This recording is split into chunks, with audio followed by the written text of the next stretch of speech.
Kuterima kembali suamiku, kemudian kubuat dia merasakan penderitaan yang aku rasakan. Aku, Nera, duduk di kursi kayu tua yang sudah mulai reot di sudut dapur. Di pangkuanku, Dito, anak semata wayangku, tertidur, pulas dengan wajah polosnya yang masih dipenuhi coretan kecil dari spidol warna-warni. Aku mengelus rambutnya pelan. Hari ini sama seperti hari-hari sebelumnya. Bangun pagi buta untuk memasak sarapan, membersihkan rumah yang selalu terasa tak pernah benar-benar bersih, dan mengurus Dito yang penuh energi. Semua itu aku lakukan tanpa bantuan siapapun. Herman, suamiku, jarang ada di rumah. Bahkan saat ia pulang, ia hanya duduk di depan televisi atau masuk ke kamar tidur tanpa berkata apa-apa. Rasanya seperti hidup sendirian meskipun kami tinggal dalam satu atap. Herman adalah seorang marketing jam tangan mewah. Pekerjaannya seringkali membuatnya pulang larut malam, kadang-kadang bahkan tidak pulang sama sekali. Awalnya, aku pikir ini karena ia bekerja keras demi keluarga. Namun, seiring waktu, aku mulai menyadari bahwa alasan itu hanyalah kedok belaka. Setiap kali aku bertanya tentang pekerjaannya, ia menjawab dengan nada dingin. Jangan banyak tanya, kamu nggak akan ngerti. Uang bulanan yang ia berikan juga selalu pas-pasan. Tak pernah lebih, apalagi kurang. Jika aku mengeluh, ia akan langsung marah. Kamu pikir gampang cari uang? Kamu cuma di rumah aja, ngurusin anak sama masak-masak doang. Katanya suatu malam ketika aku memberanikan diri, meminta sedikit tambahan untuk biaya sekolah Dito. Hatiku teriris mendengarnya, tapi aku diam saja. Apalagi yang bisa kulakukan? Pada akhir pekan, teman-temanku sesama ibu rumah tangga sering mengajakku bergabung untuk arisan atau sekadar minum kopi bersama. Tapi aku selalu menolak. Bagaimana bisa aku ikut serta jika setiap rupiah harus dipertimbangkan matang-matang? Lagi pula, aku merasa tidak nyaman berbaur dengan mereka. Mereka selalu membicarakan hal-hal yang tak pernah kurasakan. Liburan keluarga, hadiah ulang tahun mewah dari suami, atau bahkan cerita tentang bagaimana suaminya membantu pekerjaan rumah. Aku hanya tersenyum tipis dan mengangguk, lalu mencari alasan untuk pulang lebih awal. Namun, ada satu hal yang benar-benar membuatku gelisah belakangan ini. Beberapa kali, aku mencium aroma parfum wanita lain di baju Herman. Parfum itu bukan milikku. Aku tahu persis karena harganya pasti jauh lebih mahal daripada yang bisa kubeli. Aku ingin bertanya padanya, tapi rasa takut selalu menghentikanku. Apa yang akan terjadi jika dia marah? Atau lebih buruk lagi, apa yang akan dilakukannya jika aku menuntut penjelasan? Suatu malam, ketika Dito sudah tidur dan rumah sunyi senyap, Herman tiba-tiba datang dengan langkah-langkah berat. Ia melemparkan tas kerjanya ke sofa tanpa peduli, lalu duduk di kursi makan sambil menyalakan rokok. Aku mendekat, mencoba menawarkan secangkir teh hangat yang baru saja kubuat, tapi ia melambaikan tangannya, menolak dengan kasar. "Kenapa kamu selalu bikin ribet?" katanya dengan nada kesal. "Aku capek banget pulang kerja, tapi kamu masih aja ganggu." Aku menelan ludah, berusaha menahan air mata yang mulai menggenang. Aku cuma mau bantu," jawabku pelan. "Bantu? Kamu nggak pernah bantu apa-apa. Kamu cuma bisa ngabisin uangku." Bentaknya tiba-tiba, membuatku mundur selangkah. Hatiku remuk mendengar kata-katanya. Inikah balasan atas semua pengorbananku selama ini? Aku diam saja, tak berani berkata apa-apa. Setelah beberapa detik yang terasa seperti berjam-jam, Herman bangkit dari kursinya dan menatapku dengan dingin. "Aku udah bosan sama ini semua," katanya, datar. "Aku nggak mau lanjutin pernikahan ini lagi." Aku terdiam, tak percaya dengan apa yang baru saja ku dengar. "Maksudmu, cerai?" Tanyaku gemetar. "Iya, cerai. Kita udah nggak cocok lagi." Jawabnya tanpa emosi, seolah-olah membicarakan cuaca. Tapi, kenapa? Ada apa sebenarnya?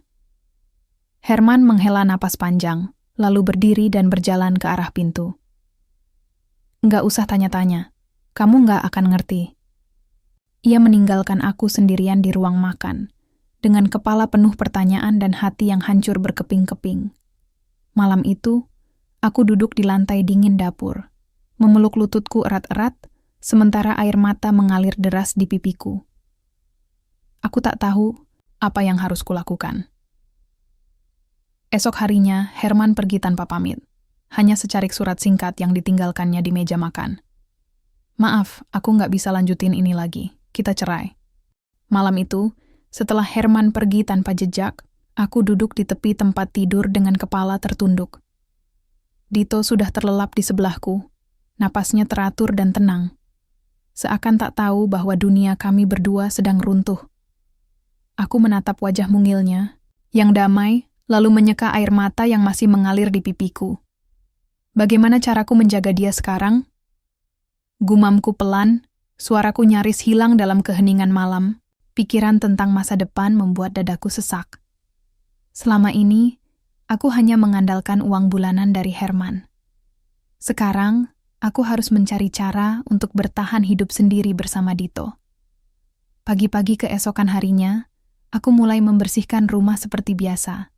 Meski rasanya tidak ada gunanya lagi. Setiap gerakan tanganku terasa berat, setiap langkah kakiku seperti ditambatkan oleh beban yang tak terlihat. Namun, aku tahu aku tidak bisa menyerah. Dito membutuhkanku. Ia masih terlalu kecil untuk memahami apa yang terjadi, tapi ia pasti akan merasakan dampaknya jika aku tidak kuat. Setelah beberapa hari berkutat dengan rasa putus asa, aku memutuskan untuk mencari pekerjaan. Aku membuka lemari tua di sudut kamar dan mengeluarkan satu-satunya gaun sederhana yang kupunya. Gaun itu sudah agak kusam karena sering dicuci dengan deterjen murah, tapi aku tidak punya pilihan lain. Aku juga menyisir rambutku dengan hati-hati agar terlihat lebih rapi, meski bayangan lelah masih tampak jelas di wajahku. Aku mulai melamar pekerjaan di mana-mana, dari toko kelontong hingga warung makan pinggir jalan. Namun, jawaban yang kuterima selalu sama. Maaf Bu, kami butuh orang yang lebih berpengalaman. Atau, kami nggak bisa terima ibu yang bawa anak kecil. Hari-hari terasa semakin panjang dan melelahkan. Uang tabungan yang kumiliki mulai menipis. Aku bahkan harus menjual perhiasan sederhana yang dulu diberikan Herman saat kami baru menikah. Satu persatu barang-barang di rumah juga mulai lenyap demi menyambung hidup. Tapi yang paling menyakitkan adalah ketika aku mendengar bisikan-bisikan tetangga di belakang punggungku. Nggak heran kalau suaminya ninggalin dia, kata salah satu ibu-ibu tetangga saat aku lewat di depan rumah mereka.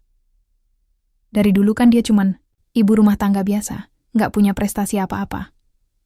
Aku mempercepat langkahku, berusaha menahan air mata yang mulai menggenang di mata. Kata-kata mereka seperti tusukan panah yang langsung menusuk ulu hati. Di tengah semua ini, aku mulai meragukan diriku sendiri. Apakah benar aku tidak berguna? Apakah aku memang pantas ditinggalkan? Namun, sebuah keajaiban kecil datang pada suatu sore. Saat aku sedang berjalan pulang dari pasar, aku melihat sebuah spanduk kecil bertuliskan, "Dibutuhkan karyawan toko roti, pengalaman tidak diutamakan." Aku berhenti sejenak, memandang spanduk itu dengan hati berdebar-debar. Mungkin ini kesempatanku. Keesokan harinya aku datang ke alamat yang tertera di spanduk. Tokonya tidak besar, tapi cukup bersih dan terawat.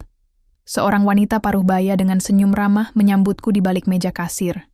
Namanya Bu Rini, pemilik toko roti ini. "Selamat pagi, Bu," sapaku ragu-ragu. "Saya lihat ada lowongan kerja di sini. Saya tertarik untuk melamar." Bu Rini menatapku sejenak, lalu tersenyum hangat. "Oh, silakan masuk, Nak. Mari kita bicara sebentar." Aku duduk di kursi kayu sederhana di belakang meja kasir, jantungku berdetak kencang. Bu Rini bertanya tentang pengalaman kerjaku, dan aku hanya bisa menjawab dengan jujur bahwa aku belum pernah bekerja dimanapun sebelumnya. Namun, aku menambahkan, "Tapi saya siap belajar, Bu. Saya butuh pekerjaan ini untuk menghidupi anak saya." Bu Rini mengangguk pelan, lalu tersenyum lagi. "Baiklah, Nak. Kamu bisa mulai besok sebagai kasir. Gajinya tidak besar, tapi kalau kamu rajin dan mau belajar, insya Allah bisa berkembang." Aku hampir menangis mendengar kata-katanya. Untuk pertama kalinya dalam beberapa minggu terakhir aku merasa ada harapan.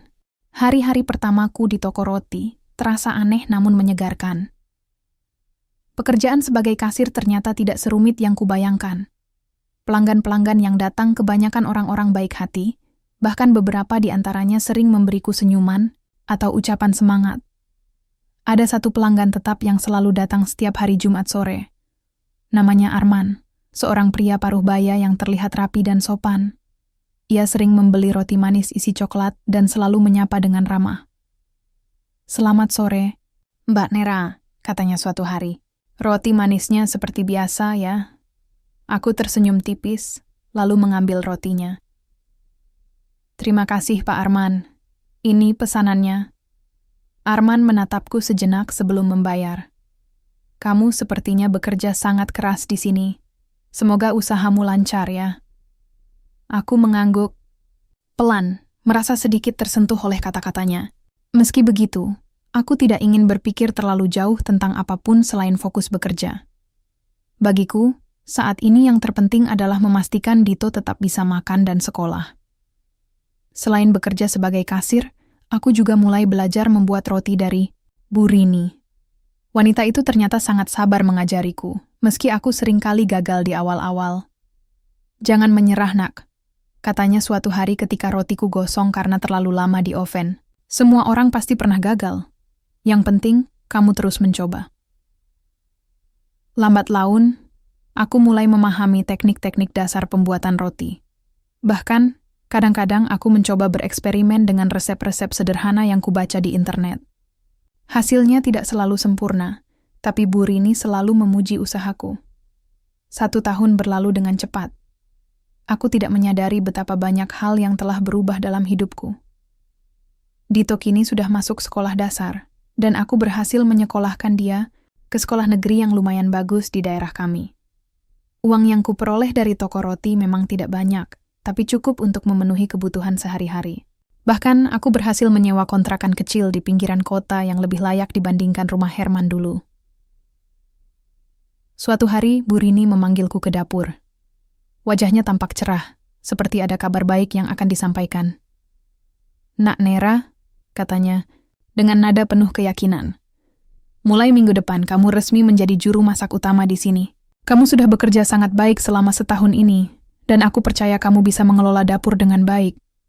Aku terkejut mendengarnya. "Bu, serius, saya bisa?" "Tentu saja," jawab Bu Rini mantap. "Kamu punya bakat, Nak, tinggal diasah saja." Hatiku dipenuhi rasa syukur yang tak terhingga. Aku tidak pernah membayangkan bahwa suatu hari nanti, aku bisa mendapatkan posisi seperti ini. Dulu, aku hanya seorang ibu rumah tangga yang merasa tidak berguna.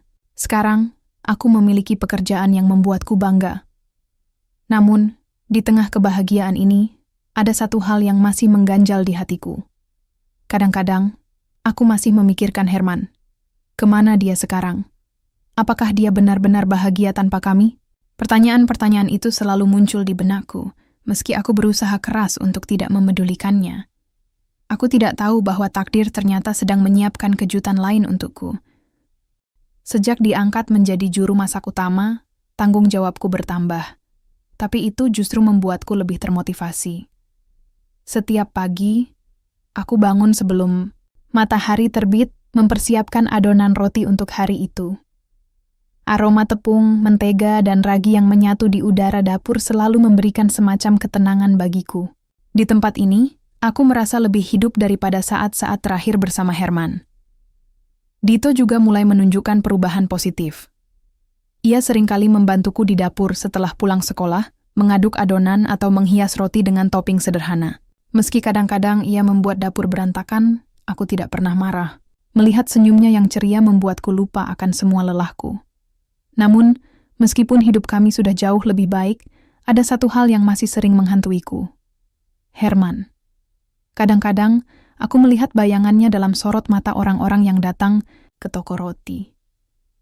Mereka mungkin tidak tahu ceritaku, tapi aku bisa merasakan mereka sedang mengamati seorang wanita yang bekerja keras sendirian, tanpa suami di sisinya. Beberapa tetangga bahkan datang ke tokoku hanya untuk bertanya, "Bagaimana kabarmu? Apa kabar mantan suamimu?" Aku selalu menjawab dengan senyum tipis. "Baik, terima kasih. Kami sudah tidak ada hubungan lagi." Tapi di dalam hatiku, Aku masih penasaran, kemana dia sekarang? Apakah dia benar-benar bahagia? Suatu sore, ketika aku sedang membersihkan meja dapur setelah seharian bekerja, Bu Rini datang mendekat dengan ekspresi serius. "Nak Nera," katanya pelan. "Kamu ingat Pak Arman kan?" Aku mengangguk. Tentu saja aku ingat.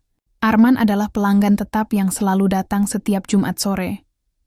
Pria itu selalu tersenyum ramah dan seringkali memberiku pujian atas roti-rotiku. Namun, aku tak pernah terlalu memikirkannya. Bagiku, ia hanyalah salah satu pelanggan biasa. Beliau adalah pemilik salah satu perusahaan roti besar di Jakarta, lanjut Bu Rini. Pak Arman bilang kepadaku bahwa dia sangat terkesan dengan kualitas roti kita, terutama resep-resep baru yang kamu ciptakan.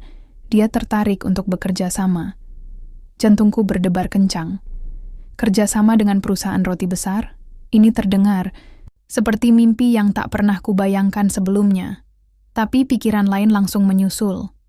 Apakah aku siap untuk hal sebesar ini? Apakah aku cukup kompeten? Bu Rini tampaknya bisa membaca keraguanku. Tidak usah khawatir, Nak. Kamu sudah bekerja sangat baik di sini. Kalau kamu mau, aku bisa bantu kamu nanti untuk negosiasi kontraknya. Aku terdiam sejenak, lalu mengangguk pelan. Terima kasih banyak, Bu. Saya akan coba pertimbangkan. Keesokan harinya, Arman datang lebih awal dari biasanya. Kali ini, ia tidak hanya memesan roti manis isi coklat. Ia duduk di kursi dekat meja kasir, menunggu aku selesai membersihkan dapur. Ketika aku keluar, ia tersenyum hangat dan mengajakku bicara. "Mbak Nera, saya ingin bicara serius sebentar," katanya dengan nada sopan namun tegas. "Saya sudah mencoba beberapa roti dari toko ini, dan saya harus mengatakan bahwa kualitasnya luar biasa. Saya tertarik untuk bekerja sama dengan Mbak Nera dan Bu Rini untuk memperluas produksi roti ini." Aku menelan ludah, berusaha menenangkan diri. "Pak Arman, maaf, saya belum pernah punya pengalaman bekerja sama dengan perusahaan besar sebelumnya. Saya takut tidak bisa memenuhi ekspektasi Bapak." Arman menggeleng pelan. "Jangan khawatir, Mbak Nera. Saya percaya pada potensi Anda. Lagi pula, kami akan memberikan dukungan penuh untuk memastikan semuanya berjalan lancar. Yang penting, Anda punya semangat dan kreativitas." Hatiku berdesir mendengar kata-katanya. Untuk pertama kalinya, ada seseorang yang benar-benar percaya padaku. Bahkan lebih dari yang Herman pernah lakukan. Aku mengangguk pelan, lalu berkata, "Baik, Pak. Saya bersedia mencobanya." Setelah pertemuan itu, segalanya mulai berubah dengan cepat. Arman mengatur pertemuan resmi antara aku, Bu Rini, dan tim perusahaannya. Mereka membahas rencana kerjasama, termasuk produksi massal dan distribusi roti ke pasar yang lebih luas. Awalnya, aku merasa canggung dan gugup, tapi lambat laun aku mulai terbiasa. Rekan-rekan kerja dari perusahaan Arman ternyata sangat ramah dan mendukung. Mereka sering memberi masukan tentang cara meningkatkan efisiensi produksi tanpa mengorbankan kualitas. Selain urusan pekerjaan, Arman juga mulai sering datang ke tokoku.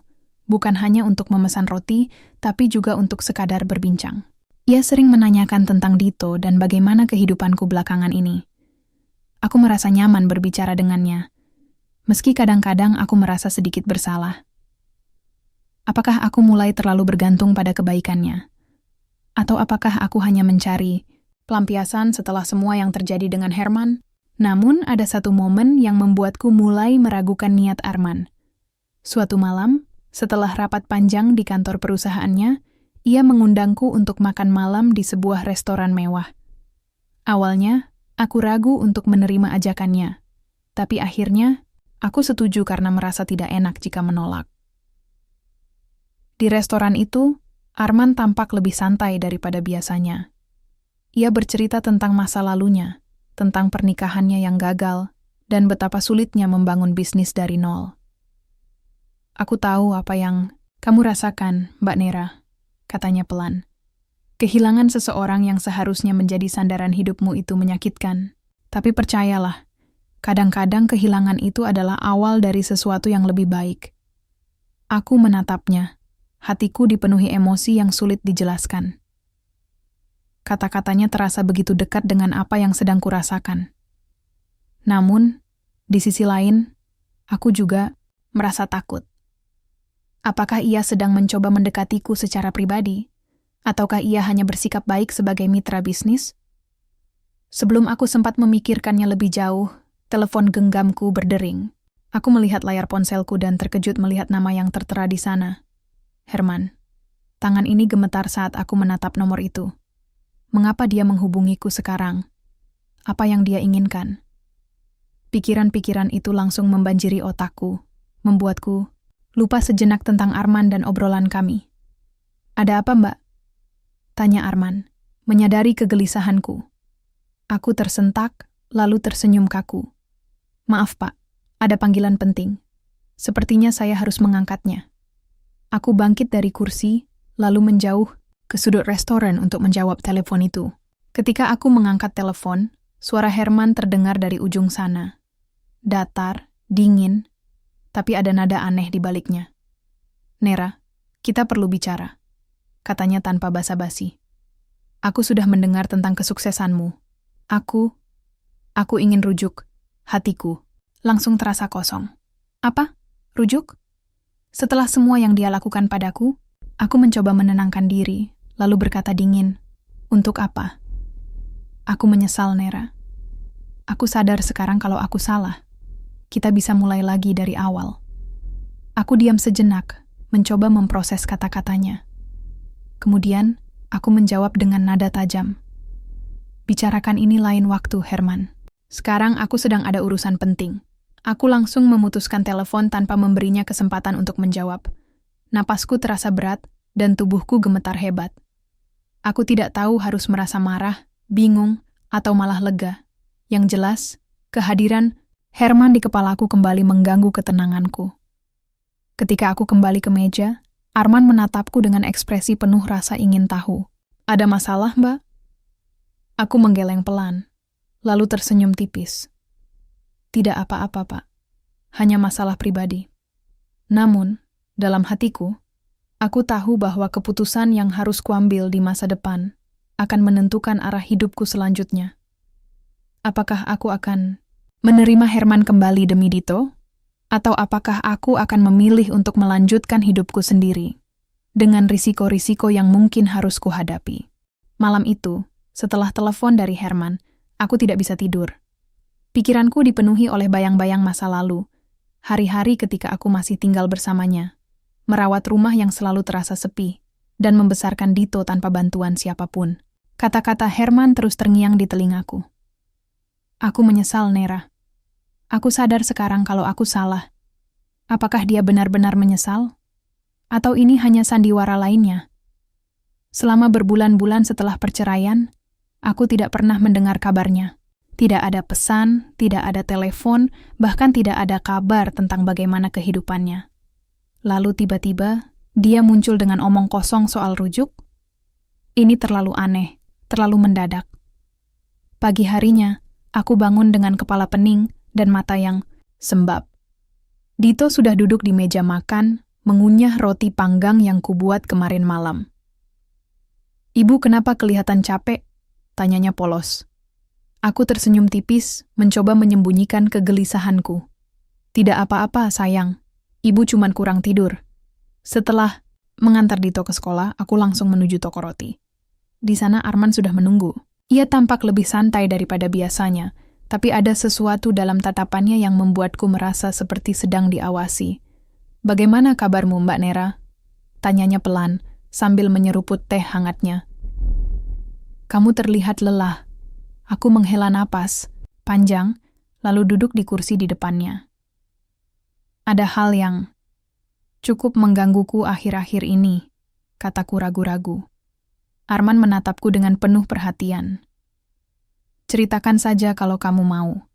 Aku di sini untuk mendengarkan. Setelah beberapa detik ragu, aku akhirnya menceritakan semuanya. Tentang telepon Herman, permintaan rujuknya, dan bagaimana semua itu membuatku bingung. Dia bilang, dia menyesal. Lanjutku. Suaraku terdengar getir. Tapi aku tidak tahu apakah dia benar-benar tulus, atau hanya ingin sesuatu dariku. Arman diam sejenak, lalu berkata, "Hati nurusmu pasti tahu jawabannya, Mbak Nera. Jangan biarkan orang lain memanfaatkanmu lagi. Kamu sudah bekerja keras untuk mencapai titik ini." Aku mengangguk pelan, tapi hatiku masih dipenuhi keraguan.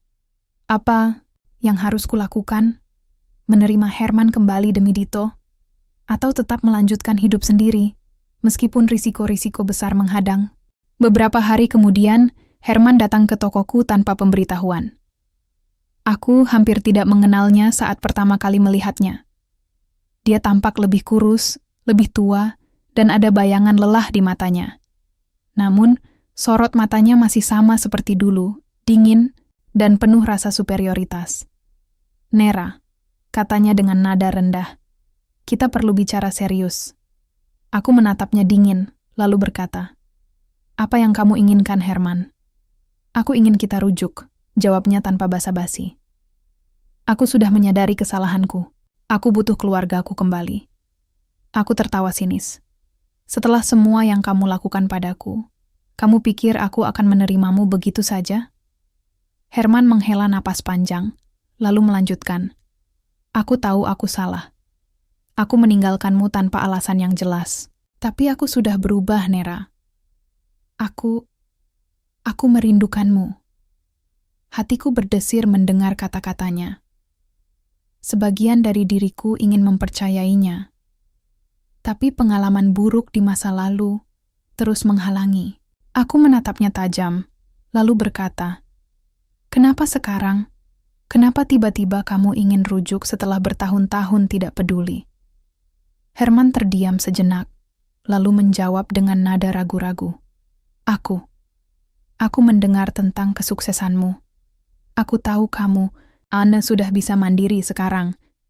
Aku hanya ingin menjadi bagian dari hidupmu lagi." Jawabannya membuatku marah. Jadi, alasannya muncul kembali adalah karena ia iri dengan keberhasilanku?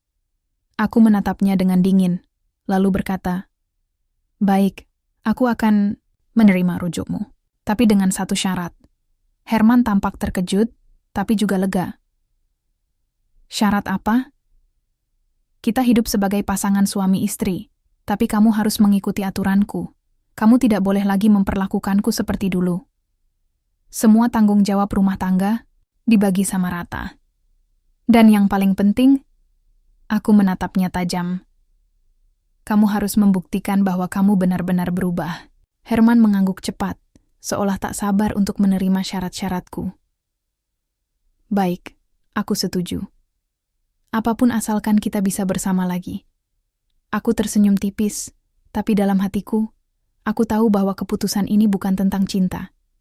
Ini tentang balas dendam. Aku ingin Herman merasakan apa yang pernah kulalui, rasa sakit, kelelahan, dan pengabaian yang tak pernah berujung. Setelah keputusan itu dibuat, segalanya mulai berubah.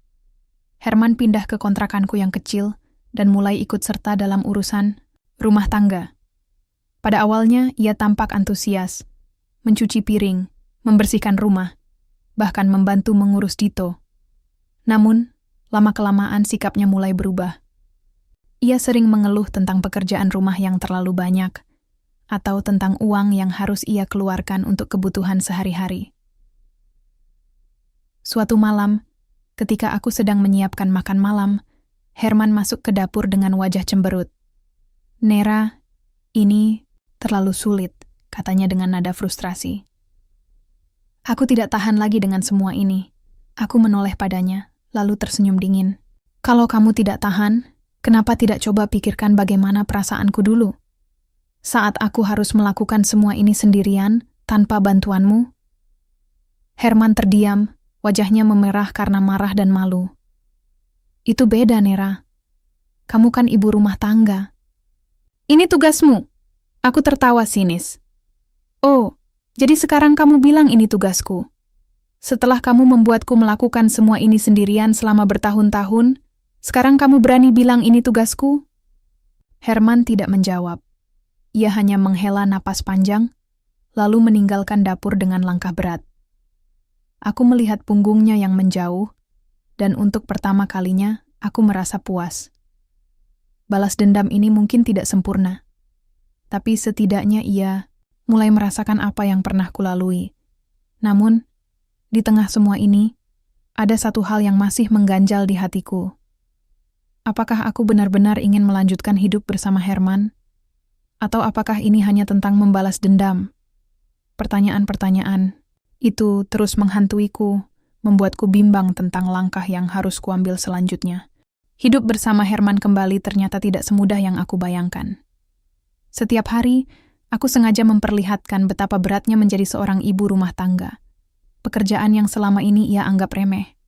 Pagi-pagi buta, aku bangun lebih awal untuk memasak sarapan, lalu dengan sengaja meninggalkan piring kotor di meja makan tanpa membersihkannya. Aku tahu Herman benci melihat dapur berantakan, tapi kali ini aku tidak peduli. "Kenapa kamu nggak cuci piring dulu?" tanyanya suatu pagi. Dengan nada kesal, aku menoleh padanya, lalu tersenyum tipis. "Aku capek, Herman.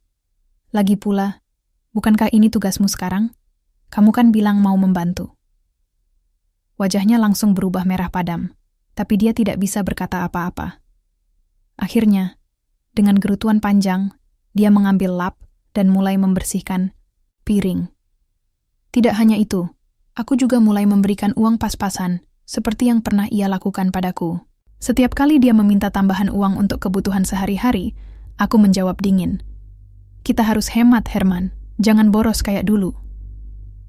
Dia sering menggerutu di balik punggungku, tapi aku tidak peduli. Ini adalah caraku membuatnya merasakan apa yang pernah kulalui, rasa tak dihargai, dipandang rendah, dan selalu diminta melakukan lebih banyak tanpa penghargaan. Namun, ada satu hal yang benar-benar membuat Herman frustrasi. Dito. Anak kami yang ceria dan penuh energi itu tampaknya lebih dekat denganku daripada dengannya. Setiap kali Herman mencoba mendekati Dito, anak itu selalu menjaga jarak. Kadang-kadang, Dito bahkan memilih diam saja ketika Herman berbicara padanya. "Aku ayahmu, Nak," katanya suatu sore ketika mereka sedang bermain di ruang tamu. "Kenapa kamu nggak pernah mau main sama aku?" Dito menatapnya dengan mata polos, lalu berkata pelan, "Ibu bilang, Papa dulu suka ninggalin kita. Jadi aku nggak yakin kalau Papa benar-benar sayang sama aku." Hatiku terasa sesak mendengar kata-kata itu, tapi aku tidak menyesal. Herman harus merasakan akibat dari semua tindakannya di masa lalu. Dia tidak bisa datang begitu saja dan mengharapkan segalanya kembali seperti semula. Di tengah semua ini, Arman masih sering datang ke tokoku. Hubungan kerja sama kami semakin lancar, dan roti-roti produksi kami mulai dilirik oleh pasar yang lebih luas. Namun, ada sesuatu yang berbeda dalam cara Arman memandangku belakangan ini. Tatapannya terasa lebih intens, lebih penuh makna. Suatu sore, setelah rapat panjang tentang strategi pemasaran baru, Arman mengundangku untuk minum kopi di sebuah kedai kecil di dekat toko roti. Awalnya, aku ragu untuk menerimanya karena takut Herman akan salah paham. Tapi kemudian aku sadar bahwa aku tidak punya alasan untuk takut. Herman tidak punya hak apapun atas hidupku lagi. "Mbak Nera," katanya pelan setelah kami duduk di kursi kayu yang nyaman. "Aku tahu hidupmu tidak mudah akhir-akhir ini. Tapi aku ingin kamu tahu bahwa kamu tidak sendirian." Aku menatapnya, hatiku dipenuhi emosi yang sulit dijelaskan. "Terima kasih, Pak Arman. Aku sangat menghargai dukunganmu." Arman tersenyum hangat, lalu melanjutkan, "Aku juga ingin bicara soal sesuatu yang lain. Aku sudah lama tertarik padamu, Mbak Nera. Bukan hanya sebagai mitra bisnis, tapi sebagai wanita." Jantungku berdebar kencang mendengar kata-katanya. Aku tidak pernah menyangka bahwa hubungan kami akan berkembang ke arah ini. Tapi di sisi lain, aku juga merasa bimbang. Apakah aku siap untuk membuka hatiku pada orang lain? Atau apakah aku hanya mencari pelarian dari semua masalah yang sedang kuhadapi? "Maaf, Pak," kataku pelan. Aku belum siap untuk hal seperti ini." Arman mengangguk, wajahnya tetap tenang. "Aku mengerti, Mbak Nera. Kamu tidak perlu buru-buru memutuskan apapun. Aku hanya ingin kamu tahu bahwa aku di sini jika kamu butuh seseorang untuk berbagi. Aku tersenyum tipis, lalu mengangguk. Terima kasih Pak Arman, aku sangat berterima kasih. Setelah pertemuan itu, pikiranku semakin kacau. Di satu sisi, ada Herman yang mulai menyadari betapa sulitnya hidup bersamaku. Di sisi lain, ada Arman yang menawarkan kehangatan dan kelembutan yang selama ini kurindukan. Aku tahu bahwa aku tidak bisa terus hidup dalam balas dendam. Suatu saat, aku harus membuat keputusan. Suatu malam, setelah Dito tidur, Herman duduk di sofa dengan wajah murung. Ia menatapku dengan tatapan yang sulit kuartikan. "Nera, aku tahu aku salah," katanya pelan. "Aku tahu aku sudah menyakitimu. Tapi, kenapa kamu memperlakukanku seperti ini?" Aku menatapnya dingin, lalu menjawab, "Ini adalah balasan atas apa yang kamu lakukan padaku, Herman. Kamu pernah membuatku merasa tidak berharga, tidak dihargai. Sekarang, rasakan bagaimana rasanya." Herman terdiam sejenak, lalu menghela napas panjang. "Aku tahu aku pantas mendapatkan ini. Tapi aku juga tahu bahwa aku sudah berubah, Nera. Aku ingin memperbaiki semuanya." Aku tertawa sinis. "Berubah? Kamu pikir beberapa bulan hidup susah bisa menghapus semua yang sudah kamu lakukan padaku?" Herman tidak menjawab. Ia hanya menundukkan kepala, tampak putus asa. Aku melihat punggungnya yang lesu, dan untuk sesaat, aku merasa sedikit iba. Tapi kemudian aku ingat semua rasa sakit yang pernah kurasakan, dan iba itu langsung lenyap. Hari-hari berlalu dengan perasaan yang semakin tak menentu. Herman mulai menunjukkan tanda-tanda kelelahan, fisik maupun emosional. Ia sering marah-marah tanpa alasan yang jelas, terutama ketika aku memberikan uang pas-pasan untuk kebutuhan sehari-hari atau ketika ia harus membersihkan rumah sendirian. Aku melihatnya sebagai pembalasan yang pantas. Tapi setiap kali melihat ekspresi frustasinya, ada bagian dalam diriku yang merasa tidak nyaman. "Aku nggak bisa hidup seperti ini terus," katanya suatu malam. Suaranya bergetar karena amarah. "Ini bukan hidup." Aku hanya tersenyum tipis, lalu menjawab dingin. "Kalau kamu nggak bisa, kenapa dulu kamu tinggalkan aku? Kamu pikir aku bisa bertahan dengan semua ini sendirian?"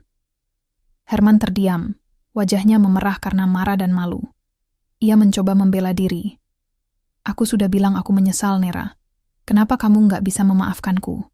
Aku tertawa sinis. "Memaafkan? Memaafkan itu mudah, Herman. Tapi apakah kamu benar-benar tahu apa artinya memaafkan? Atau kamu cuma ingin segalanya kembali seperti dulu tanpa usaha keras?" Dia tidak menjawab. Hanya menghela napas panjang, lalu meninggalkan ruangan dengan langkah berat. Aku mendengar pintu kamar mandi ditutup keras. Dan beberapa saat kemudian, suara air mengalir dari shower. Dalam hatiku, aku tahu bahwa hubungan kami tidak akan bertahan lama.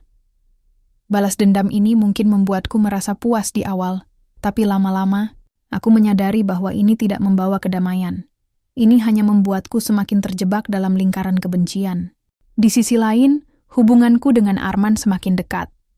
Kami sering berbincang tentang rencana bisnis, tapi topik pembicaraan kami kadang-kadang bergeser ke hal-hal yang lebih pribadi.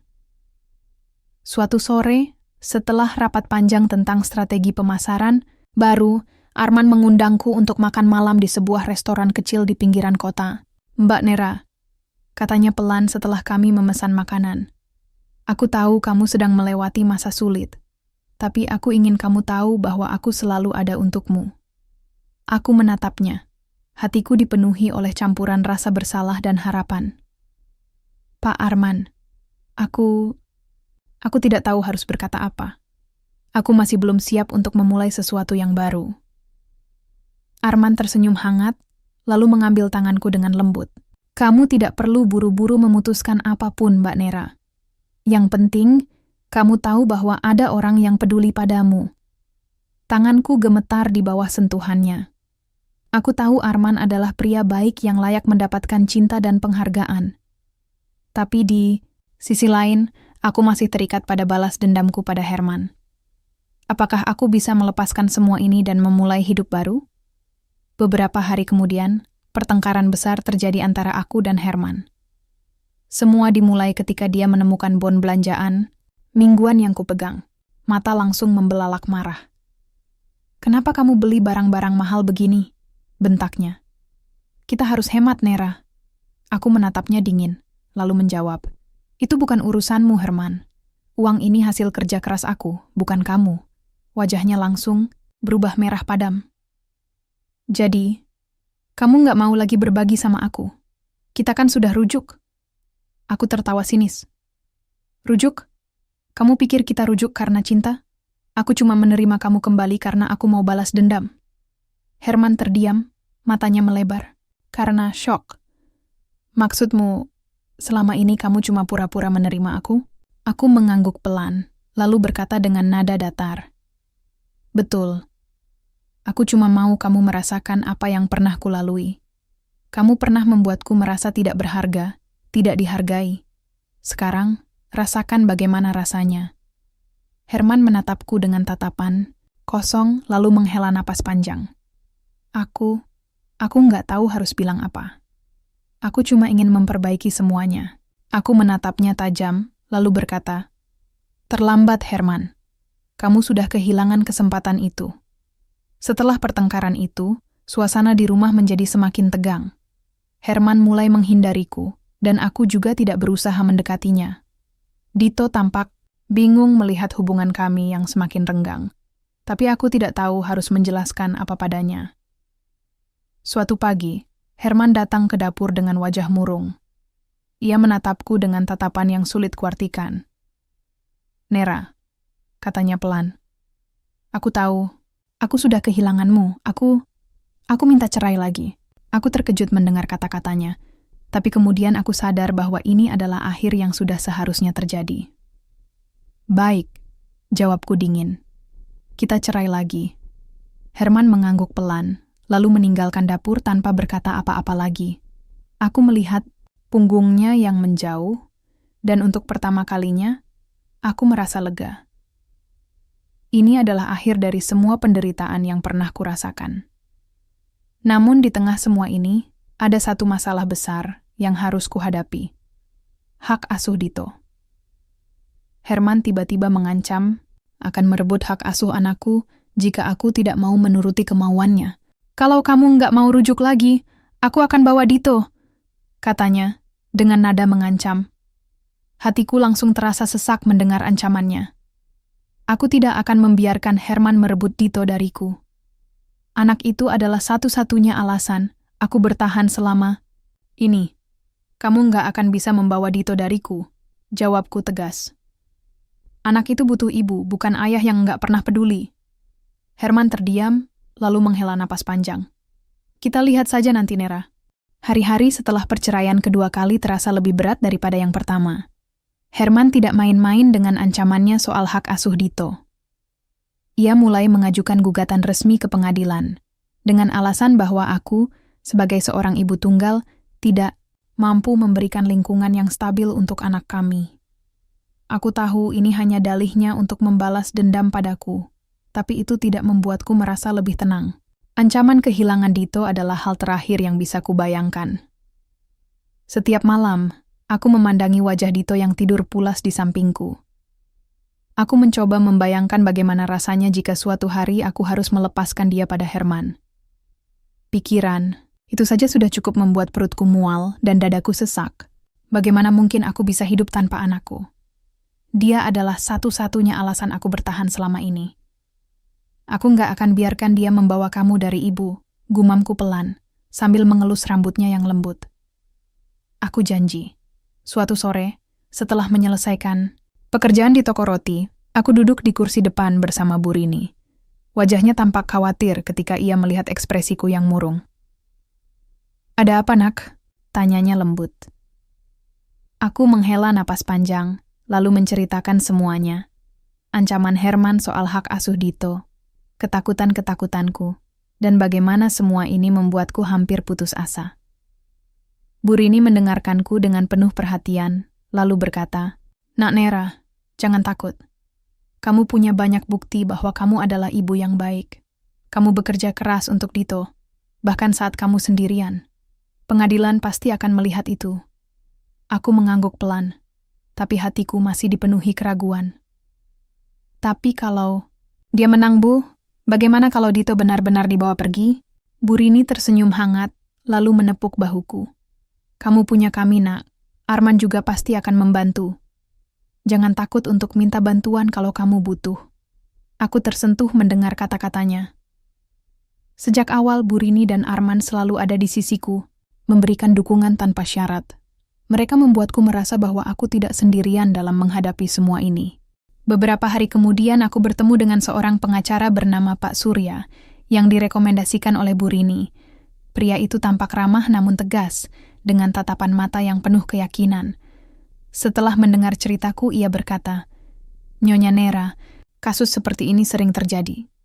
Tapi yang paling penting adalah kita harus menunjukkan bukti konkret bahwa Anda adalah orang tua yang lebih layak bagi Dito." Aku mengangguk, lalu bertanya, "Apa yang harus saya lakukan?" Pak Surya menjelaskan bahwa aku harus mengumpulkan dokumen-dokumen yang menunjukkan komitmenku sebagai ibu, termasuk bukti bahwa aku selalu memprioritaskan pendidikan dan kesejahteraan Dito. Ia juga menyarankan agar aku mencatat semua interaksi negatif antara Dito dan Herman, karena itu bisa menjadi bahan tambahan untuk mendukung argumenku di pengadilan. Dan satu lagi, tambahnya, jangan sampai emosi Anda menguasai di persidangan. Tetap tenang dan fokus pada fakta. Aku merasa sedikit lebih lega setelah bertemu Pak Surya. Setidaknya, aku tahu ada langkah-langkah konkret yang bisa kuambil untuk memperjuangkan hak asuh Dito. Namun, tantangan terbesar datang ketika sidang pertama dimulai. Aku duduk di kursi pesakitan dengan jantung berdebar kencang. Di sisi lain ruangan, Herman duduk dengan wajah dingin, didampingi oleh pengacaranya yang tampak sangat percaya diri. Ketika hakim mulai meminta penjelasan dari kedua belah pihak, aku berusaha tetap tenang dan menjawab setiap pertanyaan dengan jelas dan tegas. Saya selalu berusaha memberikan yang terbaik untuk Dito, kataku di depan majelis hakim. Saya bekerja keras untuk memastikan dia mendapatkan pendidikan yang layak, makanan bergizi, dan lingkungan yang aman. Sementara itu, Herman jarang sekali hadir dalam kehidupan Dito. Bahkan sebelum perceraian pertama, dia hampir tidak pernah pulang ke rumah atau peduli pada anaknya. Herman langsung menyela dengan nada defensif. Itu tidak benar.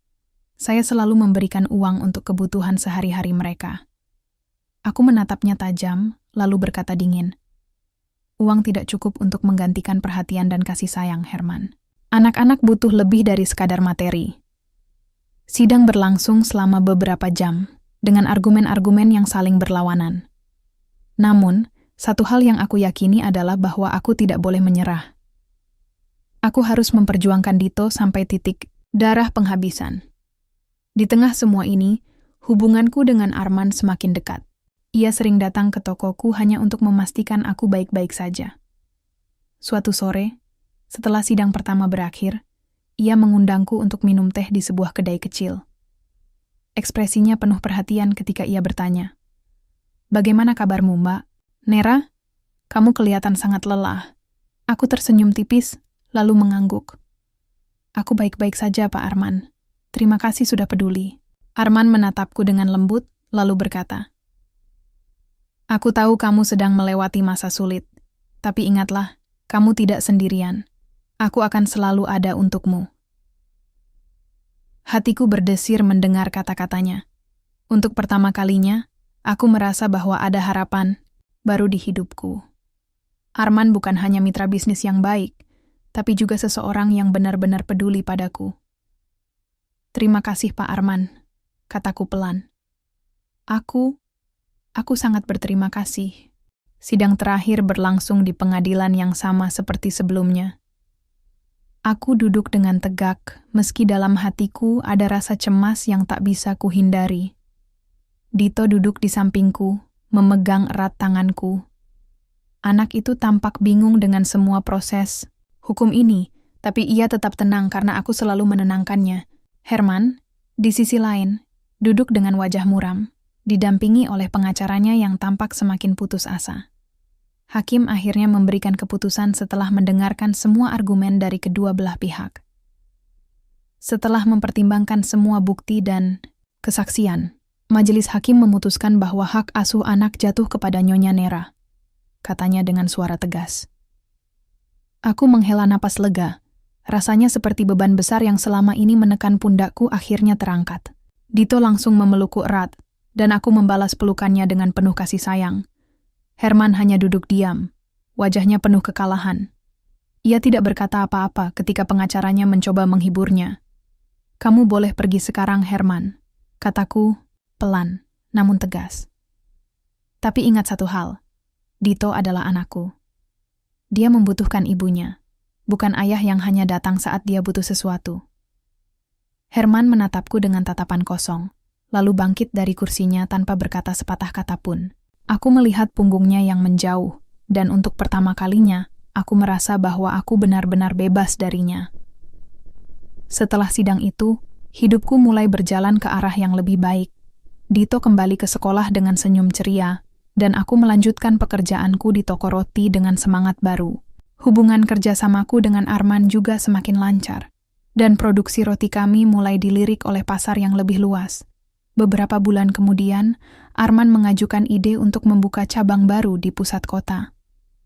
"Mbak Nera," katanya suatu sore ketika kami sedang rapat di kantor kecilnya, "aku sudah memikirkan ini matang-matang. Bagaimana kalau kita buka toko roti sendiri? Kamu bisa menjadi pemilik utamanya, dan aku akan membantu dari belakang layar." Aku terkejut mendengar idenya. "Pak Arman, aku tidak tahu harus berkata apa. Ini terlalu besar untukku." Arman tersenyum hangat, lalu berkata, "Kamu sudah bekerja sangat keras selama ini, Mbak Nera. Kamu pantas mendapatkan kesempatan ini. Lagi pula, aku percaya padamu." Aku menatapnya. Hatiku dipenuhi oleh campuran rasa haru dan syukur.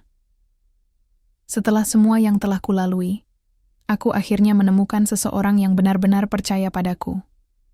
Lebih dari yang pernah Herman lakukan. Aku mengangguk pelan lalu berkata, "Baik Pak Arman, aku bersedia mencobanya." Beberapa bulan kemudian, toko roti baru resmi dibuka di pusat kota. Namanya Roti Nera, sebuah nama yang sederhana namun penuh makna bagiku. Toko itu menjadi impian yang akhirnya terwujud, hasil dari semua kerja keras dan air mata yang telah kucurahkan selama bertahun-tahun. Pelanggan-pelanggan mulai berdatangan dan bisnis kami berkembang pesat. Bahkan, beberapa restoran besar mulai memesan roti secara rutin untuk disajikan di meja mereka. Suatu malam, setelah toko tutup, aku duduk di kursi kayu di sudut dapur sambil menatap ruangan yang penuh aroma roti segar. Arman masuk dengan langkah pelan, lalu duduk di sebelahku. "Bagaimana perasaanmu, Mbak Nera?" tanyanya lembut. Aku tersenyum tipis, lalu menjawab, "Aku merasa bahagia, Pak Arman. Untuk pertama kalinya dalam hidupku, aku merasa benar-benar bebas." Arman menatapku dengan penuh perhatian, lalu berkata, "Kamu pantas mendapatkan kebahagiaan. Ini Mbak Nera, kamu sudah melalui banyak hal dan kamu berhasil keluar sebagai pemenang." Hatiku berdesir mendengar kata-katanya. Aku tahu bahwa aku tidak lagi sendirian. Ada orang-orang yang peduli padaku, yang mendukungku, dan yang percaya pada kemampuanku. Aku tidak perlu lagi mencari validasi dari orang lain, karena aku sudah menemukan kebahagiaan sejati dalam diriku sendiri. Di tengah semua ini, hubunganku dengan Arman pun mulai berkembang ke arah yang baru. Kami sering menghabiskan waktu bersama, tidak hanya untuk urusan bisnis, tapi juga untuk hal-hal yang lebih pribadi. Suatu malam, setelah makan malam bersama di sebuah restoran kecil, Arman menggenggam tanganku dengan lembut. "Mbak Nera," katanya pelan, "aku tahu ini mungkin bukan waktu yang tepat. Tapi aku ingin kamu tahu bahwa aku mencintaimu." Hatiku berdebar kencang mendengar kata-katanya. Aku menatapnya lama, lalu tersenyum hangat. "Aku juga mencintaimu, Pak Arman. Terima kasih sudah selalu ada untukku." Ia tersenyum, lalu menarik tanganku ke bibirnya untuk dicium lembut. Aku merasa damai, seperti semua luka masa laluku akhirnya sembuh. Beberapa tahun kemudian, kehidupanku sudah berubah sepenuhnya. Roti Nera menjadi salah satu toko roti paling populer di kotaku, dan aku berhasil menyekolahkan Dito ke universitas ternama. Ia tumbuh menjadi anak yang cerdas dan penuh semangat, mirip dengan versi mudaku yang dulu masih penuh mimpi. Arman dan aku akhirnya menikah, dan kami membangun rumah tangga yang penuh cinta dan saling pengertian. Namun, yang paling penting dari semua ini adalah bahwa aku akhirnya menemukan arti sebenarnya dari kebahagiaan. Kebahagiaan tidak datang dari validasi orang lain atau materi yang melimpah. Kebahagiaan datang dari usaha dan cinta yang kita curahkan untuk diri sendiri dan orang-orang yang kita sayangi. Aku duduk di depan meja dapur di rumah baruku, sambil menatap foto-foto kenangan di dinding. Ada foto Dito kecil yang tertawa lebar, foto toko roti pertamaku, dan foto pernikahanku dengan Arman. Aku tersenyum, lalu menghela napas panjang. Terima kasih Tuhan, gumamku pelan. Aku akhirnya menemukan kebahagiaan sejati, dan itulah akhir dari perjalanan panjangku. Dari seorang ibu rumah tangga yang rapuh, hingga wanita mandiri yang penuh keyakinan. Aku tidak lagi takut menghadapi masa depan, karena aku tahu bahwa aku memiliki kekuatan untuk menghadapi apapun yang datang.